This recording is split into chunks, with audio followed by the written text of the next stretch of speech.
시작하세요.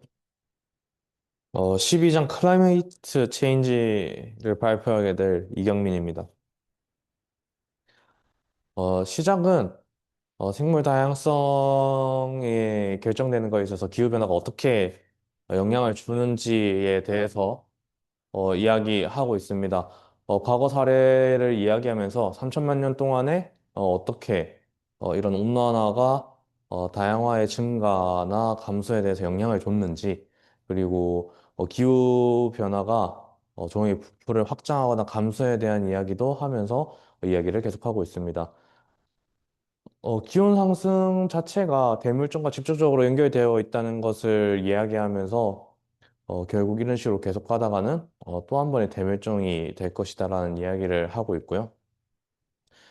일반적으로 기후 자체가 상승하는 게 새로운 분류군이 나오는 것보다는 멸종 증가가 더 빠르기 때문에 계속해서 감소하는 것이 나타날 것이고, 과거의 사례들을 이렇게 봤었을 때 미래에도 이런 기후 변화가 인위적으로 주는 기후 변화가 종의 풍부도나 다양성을 근본적으로 변화시킬 거라고 서두에 이야기를 하면서 하고 있습니다. 그래서 먼저 인위적인 기후변화에 대해서 이야기를 하고 있습니다. 이 얘기를 하는 것 자체가 결국은 인간의 활동이 기후변화에 어떤 영향을 주는지에 대한 이야기를 풀어나가기 위해서 인위적인 기후변화라는 이야기를 시작으로 하고 있고요. 관련해서 IPCC에 대해서 잠깐 언급을 하고 있습니다. 결론적으로 국제과학평가기구인데 UNFCCC하고 같이 온실가스 농도의 안정화를 목표로 수행하고 있는 기구입니다. 최근에 2014년도에 오차 평가 보고서 책 기준으로 2014년도에 오차 평가 보고서를 계속합니다. 니들 하고 있는 건 뭐야? 니들 지금 모델링 하고 있는 게 몇 차냐고. 자, 그러면 그건 업데이트를 해줬어야 되는 거 아니야? 얘기할 때? 어, 그래서 그렇게까지 생각을 못했습니다. 그래서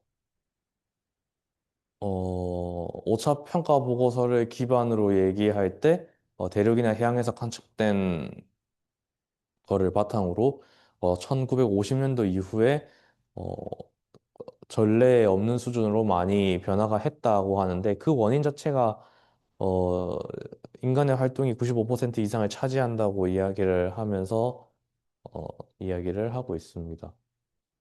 그림 12.1을 보면은 기후변화 생물학적 반응에 대한 이야기를 하고 있는데요. 이거를 한글로 푼 거를 다음 슬라이드에 놔- 조금 더 가까이. 놔뒀습니다. 기후변의 구성 요소가 온실가스나 이산화탄소, 온실가스 중에서는 뭐 이산화탄소나 메탄, 이산화질소의 농도가 영향을 준다부터 해서 이런 것들이 뭐 해양의 산성화나 기후 기상현상 같은 것들이 있다고 얘기하고, 생물학적 반응 수준에서는 크게는 군지에서부터 작게는 유전자까지 뭐 진화적인 부분에서는 돌연변이나 자연 선택에 대해 영향을 주고, 다르게는 이번 장의 마지막에도 다를 거지만 다루는 내용 중에서 생태계 서비스에 어떠한 영향을 준다라는 것도 해당 12.1의 그림에서 볼 수 있습니다. 이어지는 바로 그림은 과거와 현재의 기후변화가 어떻게 나타난지에 대한 거를 이야기하고 있는데요. 결국에 이제 A 그림하고 B 그림으로 나뉘는데, A 같은 경우에는 대기 중의 CO2 이산화탄소의 농도가 80만 년 전에를 기준으로 해서 현재까지 어떻게 변화되고 있는 건데, 과거에는 300ppm을 넘지 않았던 수치가 어, 2019년 기준으로 300 수치를 넘어서 과거보다 확실히 그 농도가 높아졌다 하면서 기온 자체도 과거와 현재에 대해서 이야기를 비교한 거를 그래프로 하면서 이야기하고 있습니다. 주황색 같은 경우에 이제 과거에 있었던 자료들이고요. 현대에서는 그거보다 훨씬 더 위로 솟는 수준인데, 이러한 기온 자체가 1500년 지난 1500년 중에서는 가장 최고 수준을 가지고 있다고 이야기하고 있습니다. 이어지는 거에서도 현대 기후 변화가 어떻게 관측되고 있는지가 인위적인 어, 요인으로 인해서 어, 기후 변화가 생겼을 때 현대적으로 어떻게 관측되는지에 대해서 계속해서 이야기하고 있습니다. 12.3에서는 지표의 온도, A 그림에서는 지표의 온도가 어떻게 변하는지 더 적색에 가까울수록 온도가 상승하는 것을 보일 수 있고요. 이에 따라서 강수량 자체도 변하는 것을 해당 B 그림에서 볼 수 있습니다. 결국 뭐 강수량이 증가하는 지역과 감소하는 지역에 따라서 지역별로 불균형이 일어날 수 있다는 것을 이야기하고 있고요. 뭐 해빙의 면적에 따라서 어떤 해빙에 의존하는 뭐 북극곰이라든가 버드표본 같은 경우에는 이런 거에 의해서도 뭐 서식지 변화가 일어날 수 있다라는 연구를 가지고 이야기해 놓은 건데 이제 뭐 지속적으로 감소하는 C의 그래프나 D의 그래프 같은 경우는 해수면 자체 온도도 인위적인 것으로 인해 기후변화가 생겼을 때 계속해서 이렇게 해수면이 상승한다는 것을 그래프에서 볼 수 있습니다. 다음 내용에서는 이러한 기후변화의 예측된 반응에 대해서 이야기를 풀어나가고 있습니다. 어, 이전 12.4의 그림을 보면 우형으로 표현하면서 해놓은 얘기가 있는데, 어, 기후가 변화하는 거에 있어서 뭐 잘 적응해서 이렇게 나아갈 수 있으면 좋긴 하겠지만 그렇지 못하기 때문에 새롭게 자기들이 받아들여지는 그런 새로운 환경 조건에 해당 종이 부정할 수 있는 상태가 존재한다고 이야기를 하면서 해당 그림에 대해서 같이 설명을 곁들여서 이야기하고 있습니다. 결국은 종이 지속되기 위해서는 세 가지 축 가운데 중에서 하나 이상의 경로를 통해 달성을 한다고 하는데, 각 1과 2와 3에 대한 축은 아래가 표와 같이 나타낼 수 있습니다. 지역 내의 표현형의 변화라던가 생활세의 시기가 조정된다거나 아니면 공간적인 분포가 이동한다는 것에 있어서 하나 이상이 하나 이상이 종이 지속하는 데 영향을 준다라고 하는데 결국 이러한 요소들이 나중에 표현형 가소성이나 유전적인 적응으로 나타난다로 이야기하고 있습니다. 여기서 큰 구체 같은 경우에는 과거에 있었던 생물학적 특성이고요. 작은 구체 같은 경우에는 기후변화로 인해서 바뀐 환경 조건에서 새롭게 적용됐었을 때의 생물학적 특성인데, 구체 두 개를 연결하는 이 점선 사이가 아까 얘기한 요소들이 그 요인으로 작용해서 이렇게 바뀔 것이다라는 것을 얘기할 수 있고, 결국 이렇게 이동해 나갔을 때, 어, 생리적이나 형태적인 변화로 현재에 적응을 했던가, 아니면 생애 주기를 바뀐 환경에 맞췄다던가, 아니면 그 바뀐 서식지를 적응하기 위해서 서식지를 이동했다라는 것으로 볼 수 있습니다. 현재 나와 있는 이런 생태계 반응에 대한 예측 연구는 모형을 기반으로 해서 계속 하고 있습니다. 다음 그림 12.5에 대한 이야기는 그림에 대한 얘기를 제가 지금 PPT에 이렇게 글로 풀어놓았는데 5가지 단계가 있다고 이야기하고 있습니다. 순서대로 했었을 때 기후변화의 시나리오를 설정을 하고 이거를 대기나 해양의 순환 모형으로 만든 다음에 생물학적 반응을 모델을 통해서 생명적 반응을 예측을 하고 이러한 변화를 정량화해서 차후에 영향이 주는 영향에 대해서 보존 전략을 평가하는 형식으로 나아갑니다. 요거는 그 AI를 활용해서 만들어 본 건데 결국 이 예측을 예축으로 계속 해서 예, 결국 포기를 했습니다. 이거는 좀 이렇게 그 그림 자체를 번역본으로 해서 해보려고 했는데 어, 약간 웃지 못할 에피소드가 하나 있습니다. 그래서 이제 아까 그 그림으로 글로 적어 놓은 그 그림이 사실 영어로 이렇게 돼 있던 거를 번역을 했을 때 이렇게입니다. 순서대로 기후 변화리 똑같은 얘기지만 변화 시나리오를 만들고 전망에 대해서 하고 반응과 정량화를 한 다음에 뭐 어떻게 할 건지 볼 수 있습니다. 기후 모양 자체를 3차 격자로 나누어 가지고 시간에 따른 변화를 시뮬레이션 한 걸로 이야기하고 있습니다. 각 모델에 대해서 이야기하고 있는데 DVM 같은 경우에는 그림 논문 하나를 찾아가지고 올린 그림인데 뭐 식생의 유형을 중심으로 해가지고 분포 자체를 단순하게 예측한다라는 설명을 하고 있었고요. 밑에 있는 요거는 나중에도 볼 그림이긴 한데 어, 교재에서는 CM에 대한 이야기를 계속 하고 있습니다. 나중에 CM 사용해서 했던 뭐 연구 사례 같은 경우에 나중에 좀 더 이야기해 보도록 하겠습니다. 결국은 종의 현재 분포하고 기후 변화 간의 관계를 어떤 식으로 풀어나가는지에 대한 것이고 어, 메카니스틱 모델 같은 경우에 나중에 박스에 나옵니다. 박스에 나오는 거를 사실 위 부분에 있어서 나중에 제가 얘기하겠지만 이 한계점을 보완해서 한 모델이라고 이야기하면서 박스에 대해서 박스 안에서 해당 모델에 설명을 하는데 좀 더 그거는 나중에 이야기하도록 하겠습니다. 이런 모델들을 사용하면서 단순하게 뭐 예측을 하고 변화에 대해서 알 수 있지만 사실 이런 두 모델 자체의 한계가 분포 자체가 어떻게 이동했는지에 대해서만 초점을 맞춘다고 하고 있습니다.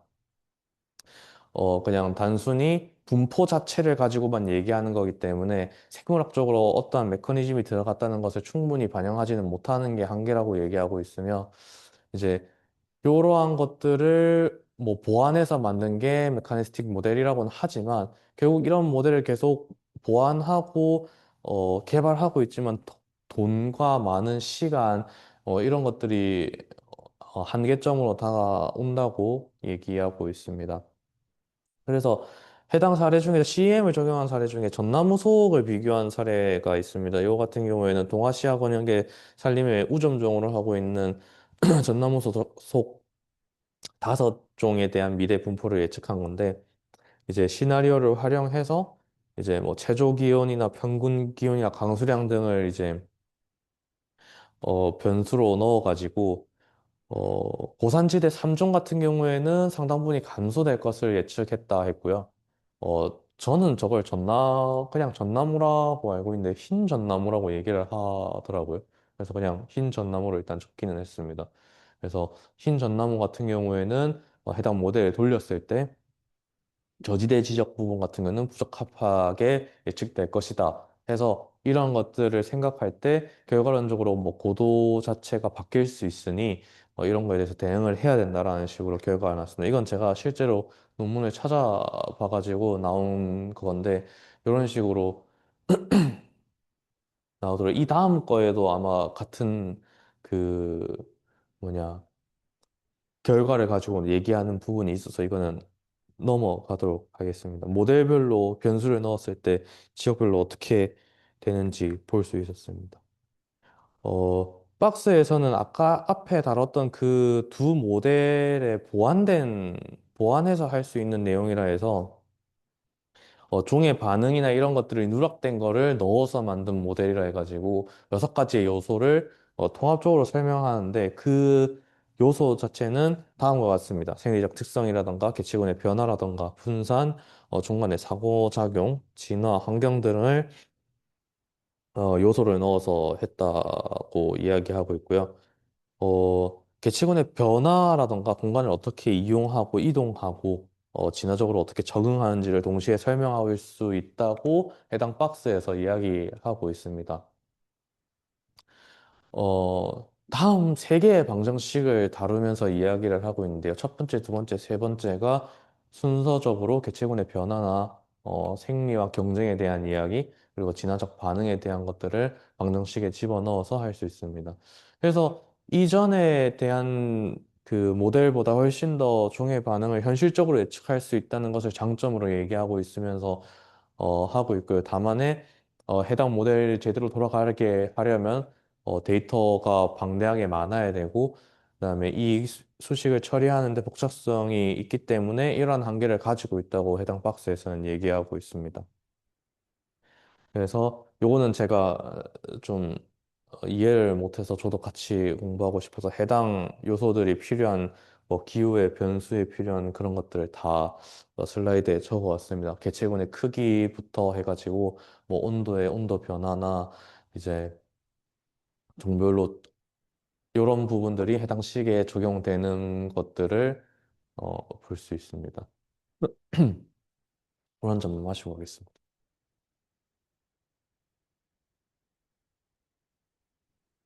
맥라이버 모델의 사례가 논문이 하나라도 있어?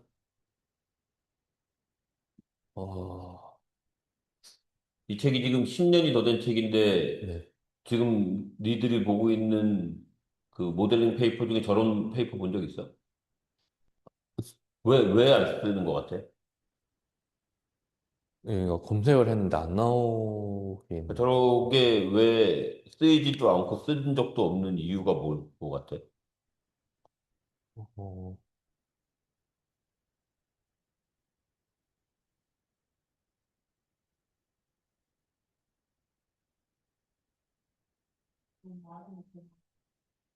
야, 너희들이 지금 만드는 모델은 분포 모델이잖아. 음, 디스트리뷰션 모델링을 하잖아. 이것도 SDM이야. 네. SDM의 예로 뭐 여러 가지로 기후만 쓴다든지 얘기를 하고 있지만 지금 저기에 들어가는 변수들은 디스트리뷰션에 대한 변수가 아니라 정말 어번던스에 대한 변수야.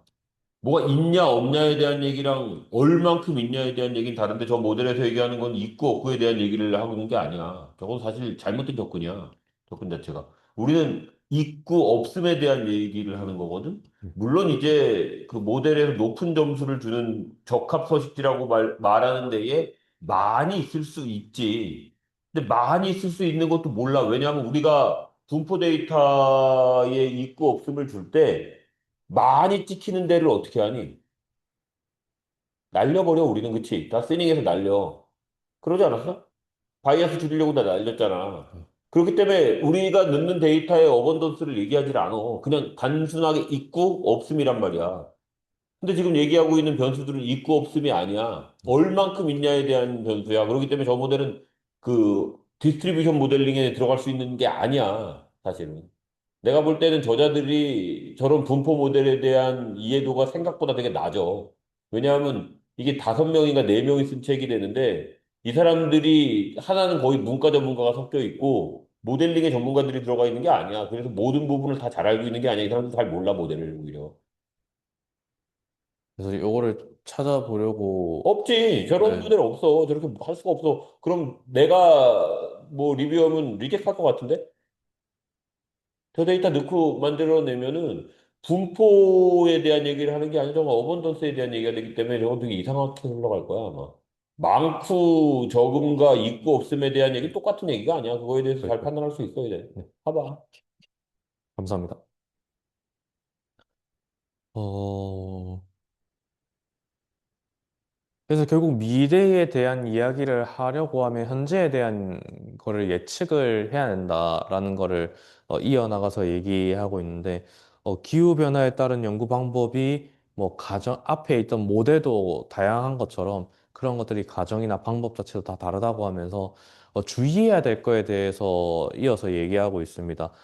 세 가지에 대한 연구를 예로 들면서 얘기하고 있는데, 단순히 한 가지만 가지고 딱 얘기하기에는, 그 잘못된 부분이 생길 수 있다라고 얘기를 한 게, 분산 여부가 가능한지, 분산 여부가 불가능한지에 따라서 멸종이 되는 수치 자체도 많이 달라지는데, 이런 거 자체가 해당 모델의 한계가 될 수 있다고 계속 얘기하고 있습니다. 앞에도 뭐 모델의 한계에 대해서 계속 얘기하고 있지만 이것뿐만 아니라 이 뒤에도 나중에 또 모델에 대한 한계가 있다라는 식으로 한 번 더 이야기를 다루게 됩니다.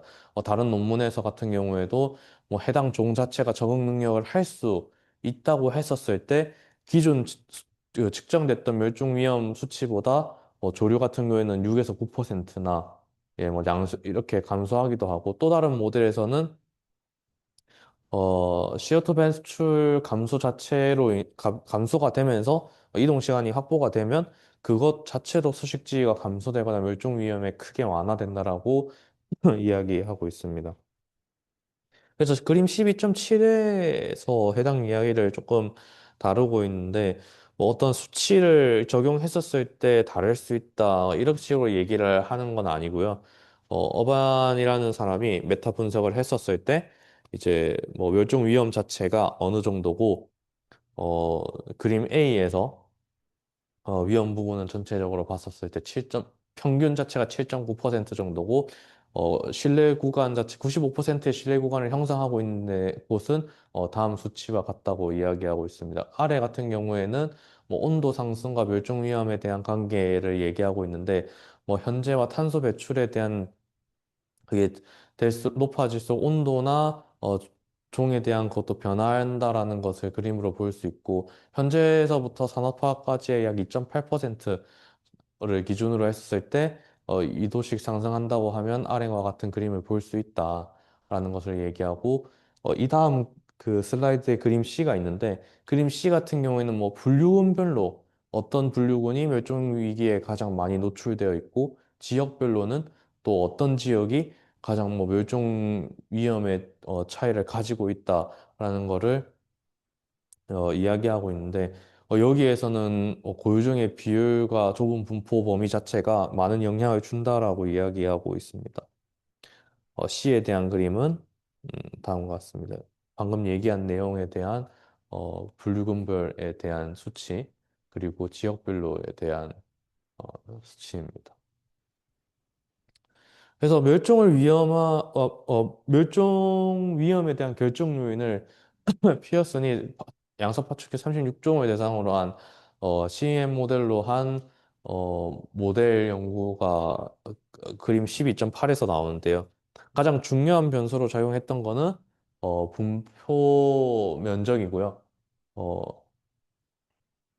3,000km 제곱킬로미터 이하에서는 뭐 멸종의 위험이 급격하게 증가했다라는 것을 이야기했습니다. 이어서 뭐 개체군의 크기, 공간적으로 뭐 기후에 어떤 상관성이 영향을 주는지에 대한 이야기, 그리고 뭐 세대가 길수록 환경 변화에 반응하는 속도 자체가 느리다고 하면서 해당 얘기를 가장 중요한 주요 변수로 얘기했습니다. 파란색 같은 경우에는 색깔별로 다른데 파란색은 공간적인 요인이고요. 빨간색은 개체군이나 생활사의 요인을 다루고 있는 테마고, 노란색 같은 경우는 최근에 어떻게 변화에 대했는지에 대한 걸 얘기하고 있습니다.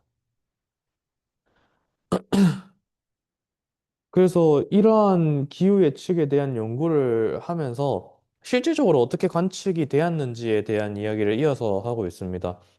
뭐, 기후 변화와 관련해 가지고 어떤 것이 멸종할 거다라고 얘기는 했지만 뭐 IUCN 기준으로 했었을 때는 872건 중에서 33건 관련해서만 기후 변화와 관련 있다고 이야기하면서 뭐 이런 것들에 대해서 전속적으로 지속적으로 위협을 가할 수 있으니까 해당 부분에 대해서 좀 더 주의를 써야 된다라는 이야기를 계속 하고 있습니다. 멸종 사례 자체가 많은 건 아니지만 아예 없는 건 아니었습니다. 박스 12.2를 보시면 인위적인 기후변화로 의해서 멸종한 최초의 종이라고 하면서 브램블 K 멜로미스 검색하니까 브램블 K에 있는 뭐 멜로미스인가 이렇게 얘기를 하더라고요. 그래서 그냥 저대로 적었습니다. 뭐 이상한 한국말로 이상하게 번역하면 이상한 것 같아서 밀리모스 루비콜라라는 종인데요. 이 종 같은 경우에는 이제 호주의 브램블 K 섬에서만 서식하던 소형 설치류인데 해수면 상승이 결국 기후 변화로 인해서 해수면 상승이 생기니까 이로 인해서 서식지가 이제 침수되면서 이러한 것들이 이제 해당 종을 멸종에 이르게 했다. 그래서 이제 2019년도에 호주 정부하고 IUCN이 공식적으로 멸종을 선언한 사례가 있습니다. 그래서 기후변화 자체가 이미 계속 중의 분포나 개체군 감소를 계속 유발하고 있다고 이야기하고 있습니다.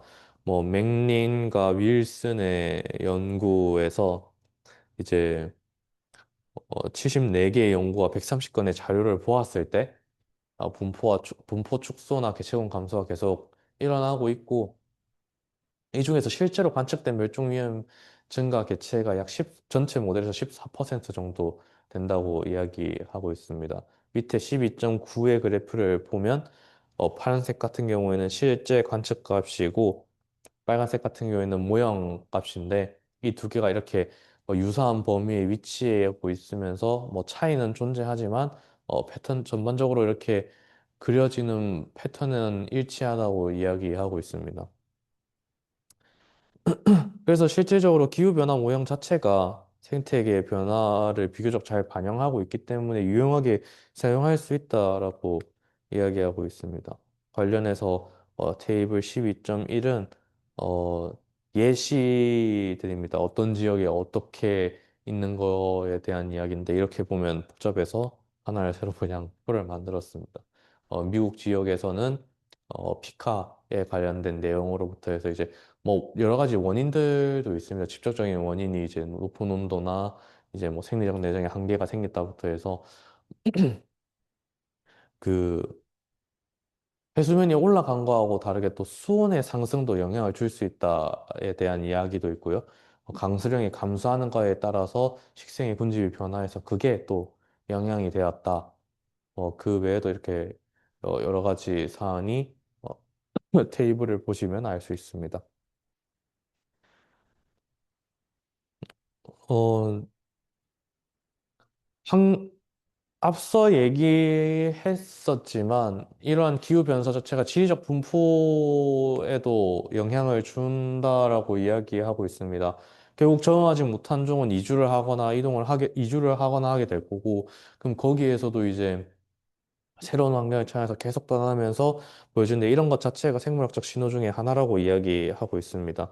본인이 맞지 않는 지역에서 뭐 예를 들어서 낮은 온도에서 어느 정도 자기가 적응해서 살고 있던 종이 온난화로 인해서 기후가 높아지게 되면 더 낮은 지역으로 가게 될 테니까 이러한 이동 자체가 뭐 한쪽 방향으로 쏠리게 된다거나 혹은 고도가 상승하는 형태로 나타나는데 해당 관련된 연구가 밤해산? 밤해산과 요해의 나비 관련된 연구고요. 그다음에 그 그림 12.10에서 볼 수 있습니다. A 같은 경우에는 분포 지도에 대한 그림을 얘기하고 있고요. B 같은 경우에는 얼마만큼의 절멸 비율에 대한 패턴을 보여주고 있습니다. 위도 같은 경우, 위도와 고도에 따라서 또 이렇게 나눠지는데, 위도 쪽은 남쪽으로 갈수록, 사우스로 갈수록 절멸률이 더 높게 나타나는 것을 볼 수 있고요. 고도 같은 경우에도 뭐 저지대보다는 고지대에서의 생존율이 높다. 뭐 이렇게 이야기하고 있습니다. 결국은 어, 새로운 환경 조건에 이동하는 것을 해상 그림을 통해서 볼 수 있습니다. 어, 또 다른 걸로는 12.11에 보면 기후변화에 따라서 해양 생물도 바뀔 수 있는 것을 볼 수 있습니다. 뭐 단순히 육상 생물뿐만 아니라 해양 생물에서도 어, 이렇게 많은 건 중에 80% 이상이 예측된 방향과 일치됐다고 얘기하면서 A 그림 같은 경우에는 계속해서 북쪽으로 이동하고 있고 뭐 랍스타나 헤이크였나? 네. 그다음에 베스 같은 경우에도 계속해서 그렇게 같은 이동 패턴을 보이고 있고 이동 거리 자체도 이제 B의 그림에서 볼 수 있습니다. B에서도 이제 뭐 시간에 따라 평균 거리가 증가하거나 공간 이동을 계속해서 지속해서 기후 변화에 따라서 반영하고 있다라는 것을 이야기하고 있습니다. 그래서 뭐 한계가 확장됐다고 얘기하면서 더 차가운 쪽으로 범위가 늘어났다고 이야기하고 있었고요. 뭐 기존에 있었던 지역 자체는 점점 더 따뜻해지니까 그런 부분들은 이제 뒤쪽에서 점점 줄어든다고 하면서 이야기하고 있는데 해양종은 육상보다 훨씬 더 이동 자체가 더 빠르다고 이야기를 다루고 있더라고요. 이제 상대적으로 이 정도면 빠른 속도라고 얘기하면서 뭐 플랑크톤이나 어류나 관련해서는 어떻게 뭐 10년 10년에 그 뭐 어느 정도 이동한다라는 거를 이야기했었습니다. 이동하는 거하고 더불어서 아까 다뤘던 얘기 중에 생활서도 바뀔 수 있습니다. 뭐 단순히 식물부터 해서 동물에 대한 생활서도 바뀌게 되는데 서로 연관되어 있는 부분이라고 생각합니다. 그림 12.12의 그림을 보면서 수백 년간 기록된 벚꽃의 그 개화 시기에 대한 자료를 가지고 이야기하고 있습니다. 결국적으로 기후 변화에 따라서 이제 꽃이 개화하거나 하는 시기 자체가 바뀌게 될 텐데 뭐 과실을 뭐 맺어가지고 그거 자체가 그거를 먹는 동물들이 그걸로 인해서 먹이 섭취를 못하게 된다고 하면 걔네들 활동에도 영향을 줄 수 있다는 식으로 하면서 다음 얘기에서 동물에 대한 이야기도 하고 있습니다. 뭐 큰박새 산란 시기와 그 큰박새가 먹이 자원으로 쓰는 애벌레가 언제 발생하는지 그리고 C에서는 번식 시기에 대한 선택 압력의 변화가 어떻게 일어나는지에 대해서 이야기를 나누고 있습니다. 조류의 번식 시기는 크게 뭐 벗어나지 않는다고 하지만 기온 상승에 따라서 애벌레 같은 경우에는 이렇게 점점 내려가고 있습니다. 그래서 이제 C에서 얘기하는 건 결국은 좀 더 이르게 그 산란한 개체일수록 더 많은 자손을 남긴다고 하면서 결국은 뭐 이러한 먹이와 번식 시기가 어긋나게 되면은 적합도가 감소하거나 번식을 할 때 좀 더 이르게 선택할 수 있다는 것에 해당 사례에서 볼 수 있습니다. 그래서 단순히 그냥 하나를 가지고 얘기할 게 아니라 큰 범위에서 보면 결국 생물 군계에도 영향을 준다라고 하면서 기후변화로 인해서 식생대가 어떻게 이동했는지에 대한 이야기도 다루고 있습니다. 고지대에서는 뭐 원래는 헤더가 있던 관목지가 나중에는 기후변화로 인해서 너도밤나무 숲으로 바뀌었다 식으로 하면서 어, 목본 식생이 고지대로 확장된 예시를 12.14 그림에서 볼 수 있고요. 중고도 같은 경우에도 이제 관목지와 초지가 같이 있던 구역이 결국은 큐어커스가 참나무죠. 참나무 중심의 한렵수림으로 대체되었다라고 이야기하고 있습니다. 그래서 이런 거는 육상뿐만 아니라 해양에서도 이렇게 일어나고 있다고 얘기하고 있습니다. 뭐 가브리해의 사슴 뿔 산호와 에그온 산호의 개체수가 감소했다고 얘기하면서 그림 12.15를 이야기하고 있는데요. 해양 열파 발생 자체가 뭐 어떤 식으로 영향을 주는지 이런 것들이 이제 기존 캘프습이 해저 잔디로 대체되었다라고 얘기하면서 생태계 전환이 발생하는 것을 이야기하고 있습니다. C 같은 경우에는 시간적으로 캘프의 피복이 어떻게 감소했는지 이건 진짜 오타가 났네요. 이거 띄워야 되는데 한 칸 올라가 버렸습니다. 줄이 바뀌었습니다. 시간적인 변화를 나타내는 건데 캘프의 피복 감소가 해조 잔디의 증가를 두 개 이렇게 놓고 봤었을 때 해수 온도 상승과 동시에 발생했다라는 것을 해당 그래프에서 보여주고 있습니다. 서두에 얘기했던 것 중에서 생태계 서비스에도 변화가 온다라고 얘기하면서 이제 이게 테이블일 겁니다. 이제 필이 2017년도에 그 연구했던 사례인데요. 총 30개의 사례를 종합해가지고 했던 건데 기후변화로 인해서 생물학적 변화가 생겼을 때 분명 생태계에도 영향을 줄 것이고 이러한 생태계 변화가 인간한테 주는 서비스가 어떻게 변하는지에 대해서 다음과 같은 부분들이 있는데 그중에서 뭐 대표적으로 있는 게 뭐 모기 자체가 원래는 없던 지역에서 기후변화로 인해서 오게 됐고, 그렇게 오게 된 모기가 결국 말라리아 발생을 확대하는 지역으로 확장하게 됐다라는 이야기도 있고요. 디형별 같은 경우에는 뭐 농업에 있어서 많은 도움을 주는 친구인데, 이런 애들이 이제 국지적 절멸을 겪으면서 농업에도 큰 영향을 주었다라고 하고, 소나무종 같은 그 수목병해충 같은 경우에도 그 북쪽으로 확장되면서 기존에 있던 산림들이 고사하게 되면서 그쪽에 훨씬 더, 그쪽으로 이동하면서 그쪽에 그 소나무 점으로 인한 산림의 고사가 발생했다는 것도 뭐 대표적으로 이야기하고 있습니다. 그래서 이렇게 변화하는 기후에 어떻게 우리가 보전 전략을 해야 되는지에 대해서 마지막으로 다루고 있는데요.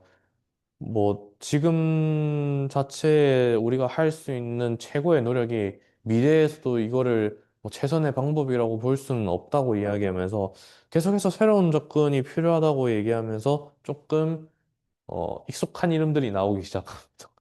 월드클림이라던가 맥센트라던가. 이제 뭐 이런 것들을 사용하면서 뭐 단순히 가지고 있는 것만 이렇게 유지해서 할 게 아니라 계속 변화에 대응할 수 있도록 시스템을 구축하고 꾸준하게 해야 되는 게 중요하다 하면서 이야기를 이어 나갑니다. 다음 테이블 12도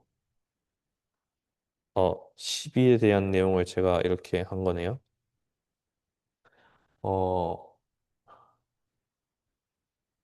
그냥 가지고 있던 일반 단순한 하나의 변수뿐만 아니라 뭐 토양이라던가 풍속이라던가 이러한 변수들도 추가적으로 넣고 종의 기후가 얼마나 취약한가에 대한 것도 생활사의 특성 같은 것들을 변수로 넣어서 이렇게 한다라는 거를 테이블에서 이제 이야기해 주고 있습니다. 그래서 이런 보전을 하고 미래에 예측해서 대응하기 위해서는 결국은 뭐 해당 종의 피난처라던가 뭐 어떤 서식지를 소구하는지에 대해서 미리 알고 해야 될 텐데 과거에서부터 지구온난화가 됐든 어떤 상황이 됐든 간에 계속해서 자기한테 맞는 서식처를 찾기 위해서 혹은 피난처를 찾기 위해서 얘네들은 계속 이동했을 텐데 과연 그곳이 어딘가라는 것을 찾는 게 참 중요하다고 생각합니다. 그래서 이제 이러한 피난처 자체가 나중에는 뭐 단순히 몸을 피할 수 있는 지역에서 끝나는 게 아니라 이제 소스 지역으로서의 역할을 하면서 계속 이렇게 다른 쪽으로 뿌려나갈 수 있다라는 것을 이야기하면서 뭐 전에는 단순히 이동으로만 얘기를 했던 게 현재에서는 온난화로 인해서 한쪽으로만 뭐 혹은 뭐 고도가 높아지는 쪽으로만 이동하는 것을 얘기를 한 번 더 하고 있습니다. 그러면서 해당 모델에서 중요한 함수로 기후 변수의 함수로 어, 해당 피난처나 서식지에 대해서 설명해서 볼 수 있다라는 이야기를 어, 해당 설표에 대한 걸 가지고 이야기를 하고 있습니다. 그림은 12.17이고요. 현재나 과거에 발견했던 설표의 분포를 가지고 미래 기후 시나리오를 적용해서 얘기한 건데, 파란색 같은 경우에는 이미 소실되거나 없어진 서식지들이고요. 이후에 이제 2070년까지 상실될 예정으로 돼 있는 서식지고, 이제 주황색 같은 경우에는 미래에도 계속해서 유지될 서식지인데, 이러한 것들을 이제 보면서 약 110만 제곱킬로미터의 설치가 유지 가능하고, 패치 분포로는 1317개의 패치가 분포될 수 있다고 해서, 대형, 5만 제곱킬로미터 이상의 대형 수식지가 존재하기 때문에 지속 가능한 개체군을 유지하려면 이러한 요소들을 고려하면서 예측하고 대응할 수 있다라는 거를 다음 연구를 통해서 보여주었습니다. 이러한 종들 자체에서도 뭐 단순히 서식지를 보존하는 것도 중요하긴 한데 하거나 혹은 또 얘네들이 또 거기 지역까지 가기 위해서는 또 이동 경로 같은 것도 되게 중요하다고 이야기하고 있습니다. 그래서 요거에 대한 거를 그림 12.18을 가지고 얘기하면서 로키 산맥을 따라서 가는 거에 대한 그 연구를 한 거를 보여주고 있습니다. 약 3,200km 정도를 이제 대형 종이 장거리 이동을 보장하자라는 걸 목적을 가지고 얘기했었는데 거기에서는 뭐 바이슨이나 풀곰이나 카리브족의 순록 맞습니까? 네, 자신이 없어서 그냥 카리브라고 했습니다. 그래서 이제 슬로우를 타켓으로 해가지고 장거리 이동을 보장하기 위한 목적을 가지고 해당 연구를 진행해서 긴 구역을 설정했습니다. 그래서 이제 뭐 이렇게 구역을 설정하기 위해서 뭐 정부의 협력과 과학자나 지역 사회나 뭐 원주민들과 같은 이제 여러 단체의 도움을 받아서 진행을 했고 현재 같은 경우에는 두 개국에서 이 두 개국을 포함한 여러 다수의 주, 그다음에 여러 원주민들이 어, 이걸 확보하기 위해서 계속해서 하고 있다라고 이야기하고 있습니다. 결국은 이러한 것 자체가 어, 뭐 파편에 있는 서식지가 됐든 아주 긴 그게 됐든 서식지의 연결성을 확보해서 서식지 통로를 구축하는데 큰 도움이 된다라고 볼 수 있습니다. 그래서 박스 12.3에서는 앞에 다뤘던 이러한 뭐 이주나 혹은 뭐 연결하는 거에 대해서 이야기를 하고 했는데 조금은 다른 이야기를 한번 다루고 있습니다. 과연 뭐 이주를 하는 것 자체가 보존을 위한 행동이 맞는 건지 아니면은 오히려 이게 역효과로 작용하는 게 아닌가라는 이야기를 다루면서 하고 있는데 어 그쪽 해당 지역에서 뭐 서식을 못하고 분산이 필요한 개체 같은 경우는 사실상 이주를 시키는 것만이 걔네들이 살 수 있는 길이라고 한다고 하면 걔네들을 보존할 수 있는 유일한 전략일 텐데 반대 입장에서는 오히려 걔네들을 데리고 들어오면 걔네들은 오히려 원래 기존에 있던 애들한테는 외래종이 아니냐 그거에 대해서 뭐 부정적인 영향이 분명히 존재할 텐데 이런 부분에 대해서 조금 이게 그 뭐냐 이걸 다루는 생태 학자들은 고려를 해보긴 해야 된다 하면서 빡세 이야기하고 있습니다. 뭐 사례는 뭐 서부에 있는 습지 거북을 가지고 있는데 이와 같은 경우에는 본인이 원래 기존에 있던 서식지 자체가 이제 온도 상승으로 인해서 안 되니까 이제 원래 이 종이 살던 환경에 맞춰서 구역을 찾다 보니까 250km 떨어진 지역으로 얘들을 옮겼는데 결국은 얘네들이 살기 위한 뭐 미래에 적합한 서식지를 확보하려고 한 건데 그런 부분들에 대해서는 조금 더 생각해 봐야 되지 않냐. 요거는 좀, 음, 제 생각을 내비쳤었을 때는 좀 뭔가 무조건 이렇게 해야 된다 결과가 안 나와서 나중에라도 뭐 다른 분들하고도 좀 이야기를 한번 나눴으면 좋을 것 같습니다. 과연 진짜 살리기 위해서는 어디라도 옮겨야 되는 게 맞는데 그게 만약에 외래종의 역할을 해서 다른 종을 없어지게 된다고 하면 그거대로 좀 안 좋은 게 아닌가 해서 한번 여쭤보고 싶었습니다. 다른 분들의 의견도 좀 듣고 싶기도 했고요. 나중에 시간이 되면 이야기 나눴으면 좋겠습니다. 그래서 또 다른 뭐, 앞서 얘기했던, 뭐, 도피처라던가, 아니면, 생태계 통로 역할도 필요하지만,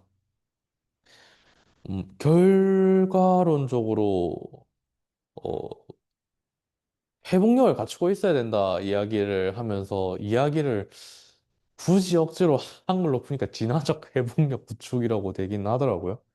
그래서 이제 일부종 같은 경우에 이동이 안 돼가지고 이제 워낙 기후 변화하는 속도가 빠르니까 이거에 따라가기 위한 뭐 본인만의 그런 게 없는 경우에는 뭐 진화적으로 따라가야 되지 않냐라고 얘기하면서 얘가 스그로입니까?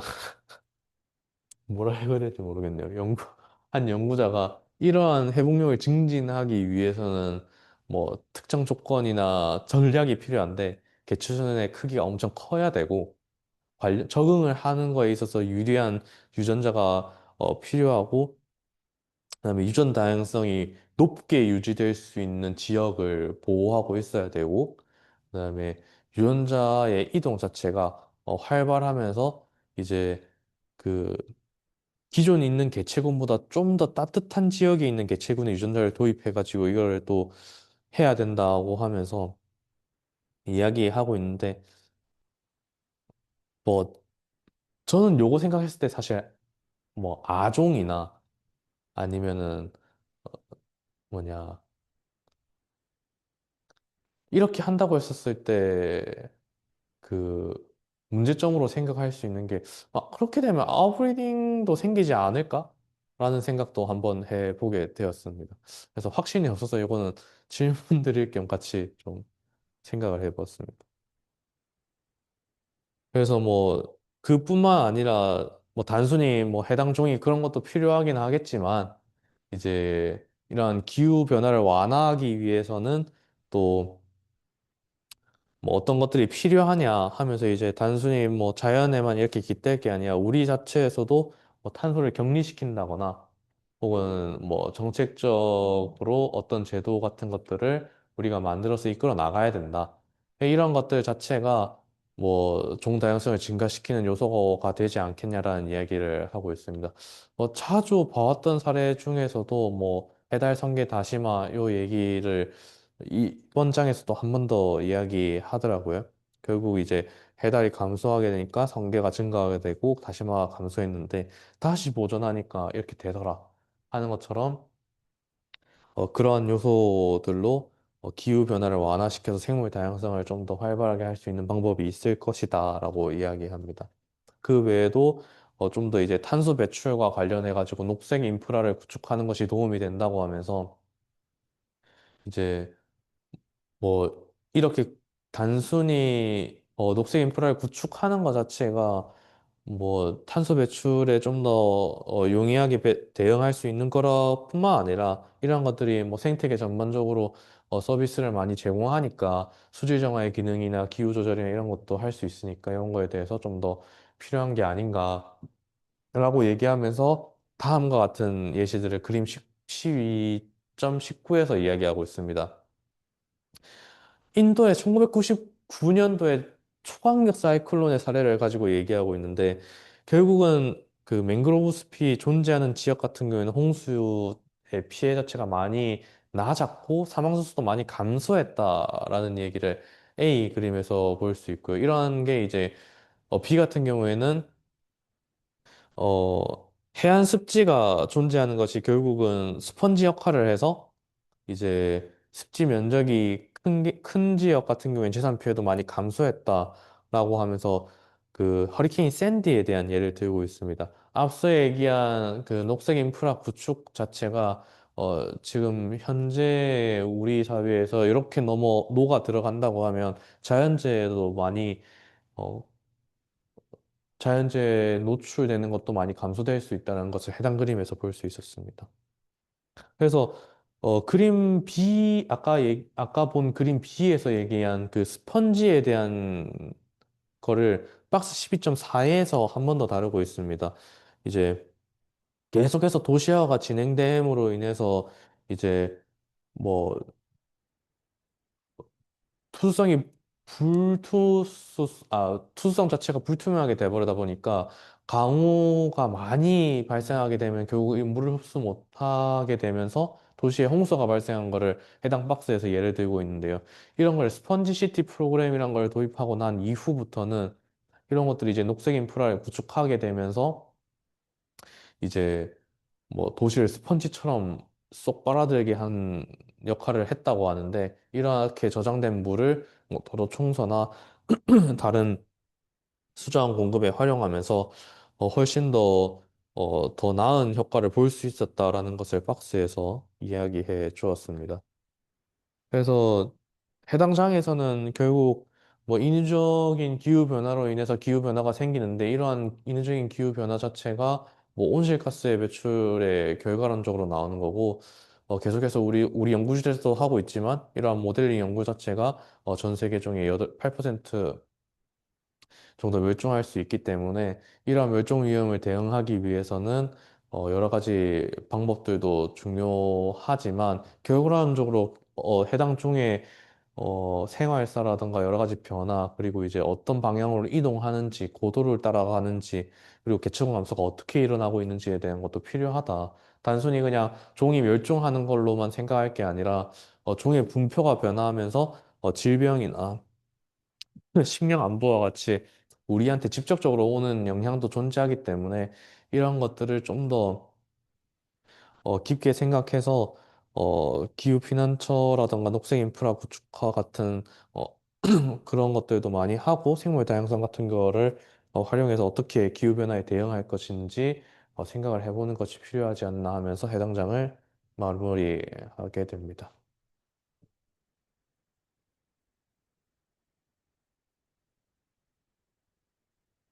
질문이 없어? 왜 질문이 없냐? 몇 개 훑어 볼까?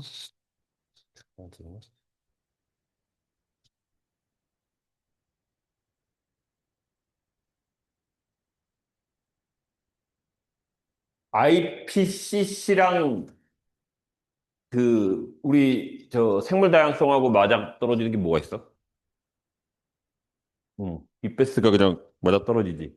그러니까 그거랑 카운터파트 되는 게 UNFCCC랑 카운터파트가 CBD야. 그러니까 CBD에 따라서는 이베스가 나온 거고 UNFCCC에 따라서는 IPCC가 나와 있는 거거든. 같은 판넬이야. 그래서 이해를 좀 해야 되는데 지난번에 얘기했지만 좀 애매한 게 뭐냐면 IPCC의 이 사람들이 88년에 시작해갖고는 잘 벌어먹었거든. 이 사람들이 들어간 게 이페스야. 그러니까 생물 다양성 하는 사람들이 아닌데 IPCC 사람들이 그대로 들어가서 이페스가 모양이 좀 애매하긴 해. 우리 지금 하고 있는 게 6차 보고서야, IPCC에. 보고서 6차야. 얘 계속 지금 설명할 때 보면은 RCP 값 나오잖아. 우리 지금 SSC인가? 바꾼 게? Shared Social Economic 뭐였지? 프로젝션 나오는 게. 그거 어떻게 바뀌었는지 차이 뭔지 정도는 좀 알아뒀으면 좋을 것 같고. 또 얘기할 게 뭐 있었더라?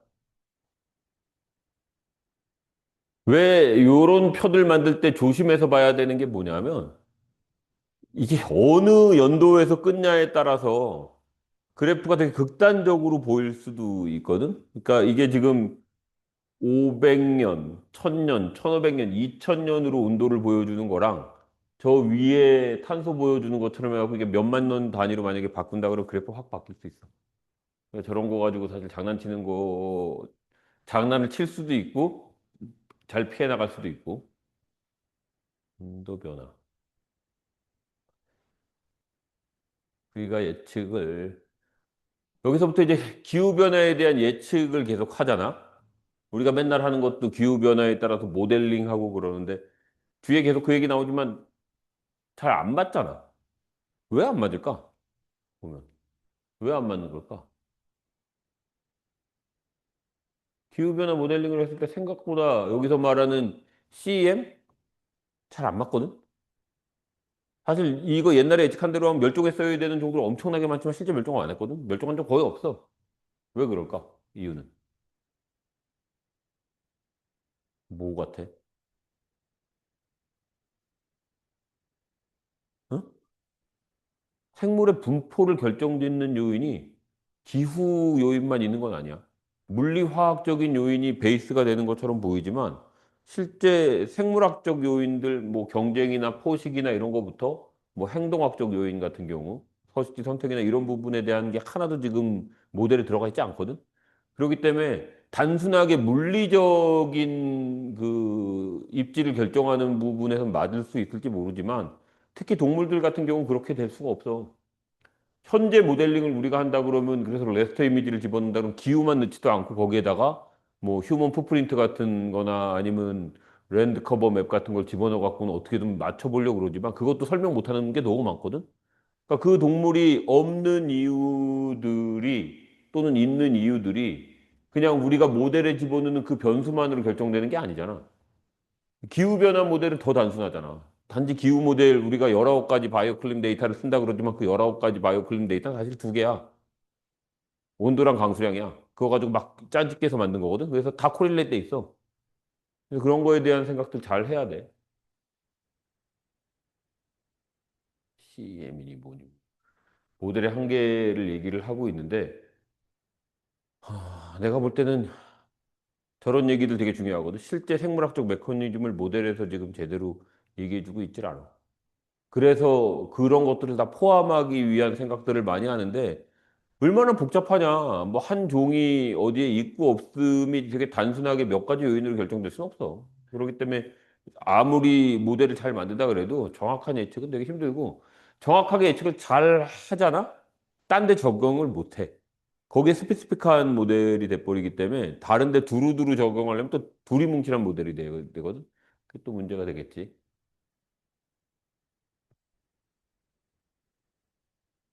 좋은 얘기들이 잔뜩 있지만 아까 얘기 설명을 하고 갔고. 현재 예측 얘기. 그 얘기지. 그러니까 멸종 저기서 예상하는 것보다 실제 멸종 저렇게 일어나지 않았잖아. 모델에서 그런 거 잘 못 보고 있고.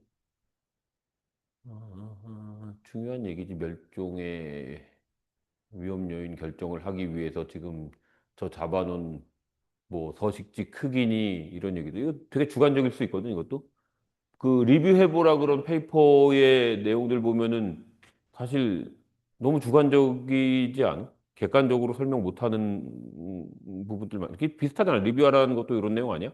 미래 예측하라는 거? 너무 자기적으로 막 만들어낼 수 있는 거 아니야? 가장 위험한 거야 그거. 자기 마음대로 그냥 하는 거잖아. 그냥 내가 그 종 멸종으로 몰고 싶어 가면 그냥 몰고 가는 거야. 말도 안 되는 얘기들을 할 수 있단 말이야. 되게 그 객관적으로 볼 수 있는 것들을 생각을 해봐야 되고. 요게 아까 전에 맨 뒤에 박스에 나와 있던 그 저 뭐 거북이 살이랑 되게 비슷한 게 이거잖아. 뭐 그것도 아마 호주였던 것 같은데 거북이도 그것도 호주 아니냐? 어 이것도 호주지 같은 건이지 이 쥐 멸종한 것도. 그래갖고 진짜로 멸종할 것 같아서 그 종을 딴 데 옮겨 놓는다? 동물원에 놓는 게 차라리 더 낫지 않을까? 뭐 이거는 생각하기 나름일 수 있어. 그러니까 그 다른 지역에 저종을 옮겨 놓는다는 거는 바꿔 말하면 그 지역에 새로운 침입자가 들어가는 식이 되잖아. 거기 생태계에 대한 고려는 거의 안 하고 있는 식이 된단 말이야. 그러니까 종의 멸종을 막는 건 되게 좋은데 윤리적인지에 대해서는 고민을 해볼 필요가 있어. 그건 중요한 부분이야. 그건 윤리적인 부분이니까. 지적절멸.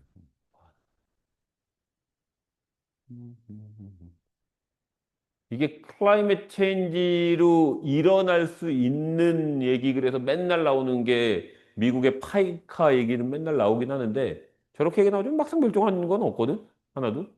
이게 왜 멸종을 안 하냐면 지금까지 뭔가 멸종하고 뒤에 그 레퓨지아 얘기에서 똑같이 가는데 더워서 멸종한 케이스가 없어요.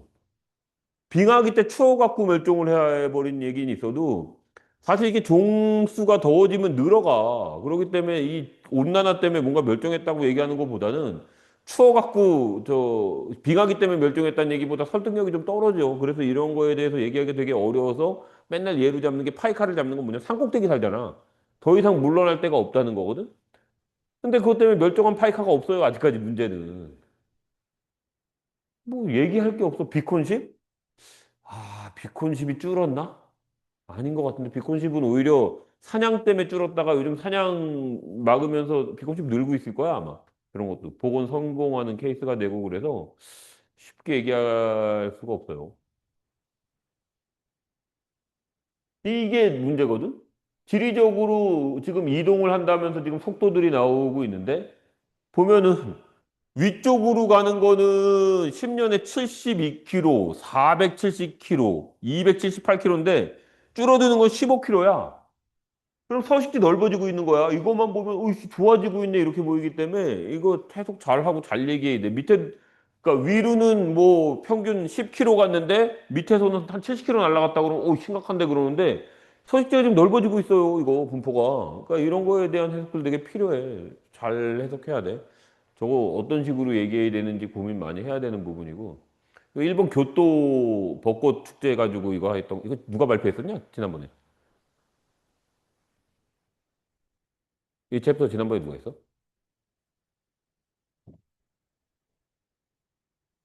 방토가가 발표한 거야, 이게?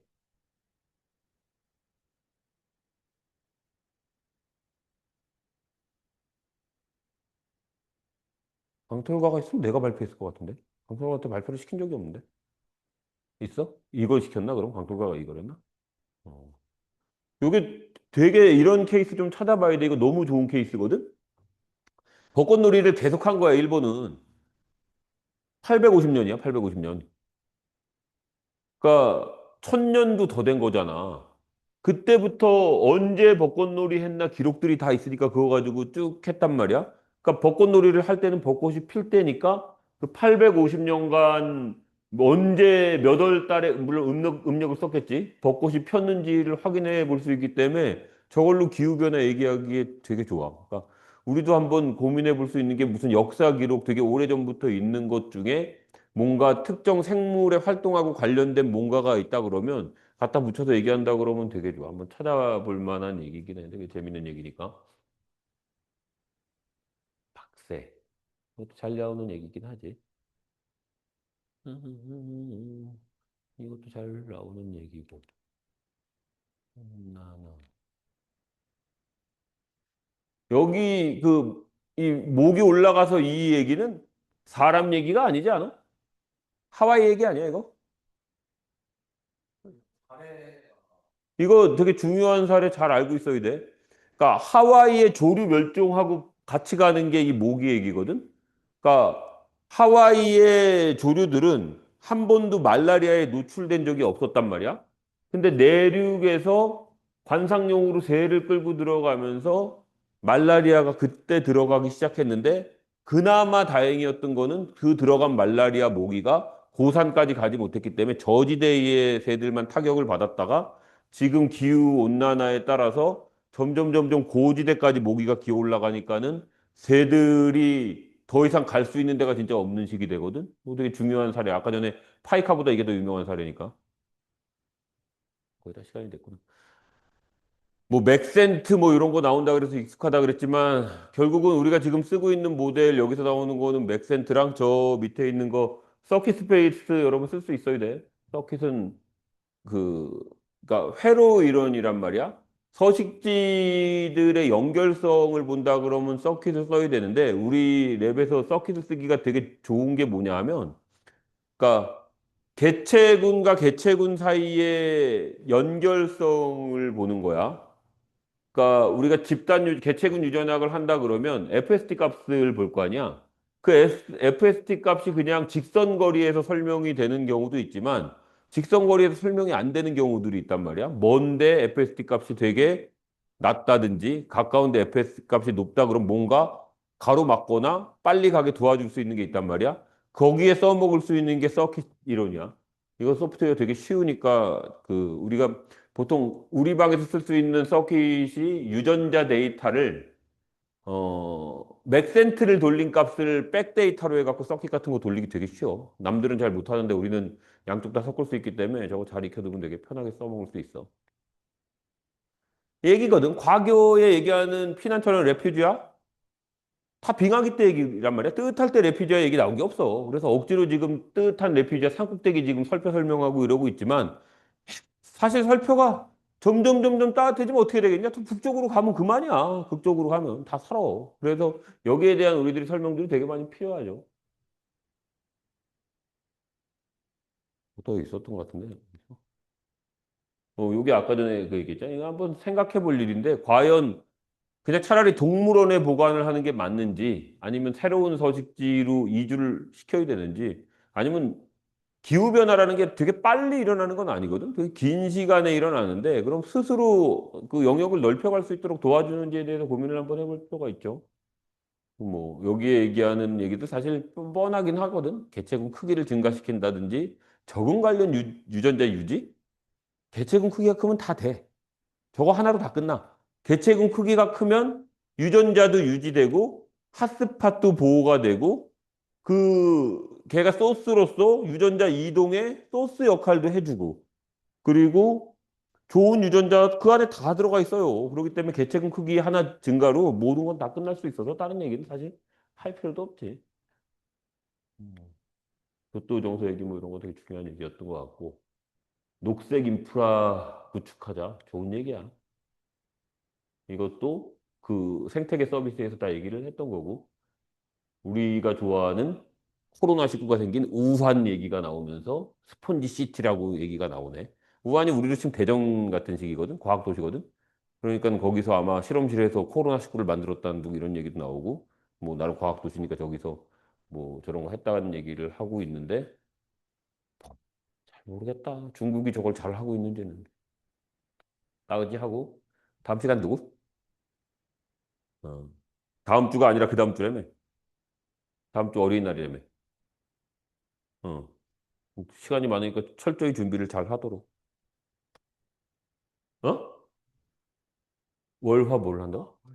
다음 주 상승서 가지고 어. 그 다음 주에 월요일 상승 갈 것 같아. 민기 저랑 월요일 지하고 화요일 그래서 월요일에 발표를 하겠다고? 월요일 다음 화요일 연달아 뭔 소리를 하고 있는지 이해를 못 하겠네.